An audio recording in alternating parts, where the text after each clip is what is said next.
বলছি দাদা, ঠান্ডাটা কি কমে গেল বলে বিক্রি বাট্টা কম? ঠান্ডা আমার পড়েনি তো। আচ্ছা, তো আপনারা কি তাহলে একটু অ্যাডভান্স মানে বসলেন ঠান্ডায়?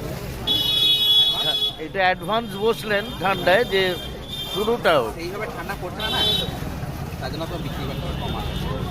আচ্ছা, তারপর চারদিকে মার্কেট হয়ে যাচ্ছে। তা এখন আপনারা কি চাইছেন, মানে ঠান্ডাটা যাতে আর একটু জোরালো হবে? জোরালো হয়, তাহলে আমাদের বিক্রি বাট্টাটা ভালো হবে। ঠান্ডাটা একটু বেশি পড়লে আরো তো ভ্যারিয়েশন আসবে, তাই তো? হ্যাঁ হ্যাঁ, যত ঠান্ডা পড়বে তত ভ্যারিয়েশন। সেইভাবে তো ঠান্ডা এখন আসেনি না। ওইটাই। এই সময় এসে যায় ঠান্ডা, সেইভাবে তো এখন আসে। একটা জগদীশপুর হতো, একটা মোসাট হতো, তার জায়গায় হাট হয়ে গেছে 20টা।